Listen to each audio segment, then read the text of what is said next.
Magandang umaga po sa ating lahat. Narito ang ating weather update para sa araw ng Miyerkules, February 25, 2026.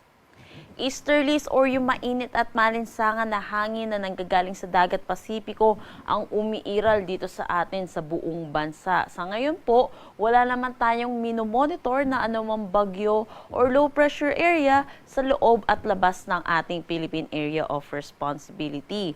Wala rin tayong epekto nitong northeast monsoon sa anumang parte ng ating bansa, pero posible po magbalik po ito at umiral dito sa ibang bahagi ng Luzon pagdating po ng weekend. Pero hindi po natin inaasahan na magiging kasing lamig pa rin po ito katulad po ng mga nakaraan po nating bugso. Para sa magiging panahon natin ngayong araw dito sa Luzon, dulot ng easterlies, makakaranas tayo ng maaliwalas na panahon pero asahan din natin yung init at alinsangan lalo na sa tanghali hanggang hapon na kung may mga pag-ulan man ay ito po ay isolated rain showers o kaya mga localized thunderstorm lalo na sa hapon at sa gabi.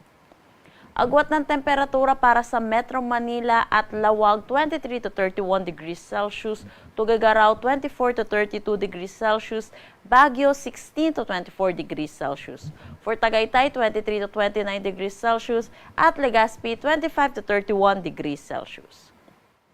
Gayon din dito sa may Palawan, Visayas at Mindanao, maaliwalas na panahon din ang ating inaasahan. Pero mataas ang tsansa ng mga localized thunderstorm lalo na sa eastern section ng Visayas at Mindanao. So ugaliin po natin, i-check ang social media pages ng Pag-asa, pati na rin ang website hinggil sa nilalabas po natin mga thunderstorm advisory. Dahil ang mga localized thunderstorm ay posible din magdala ng mga pagbaha at mga pagguho ng lupa.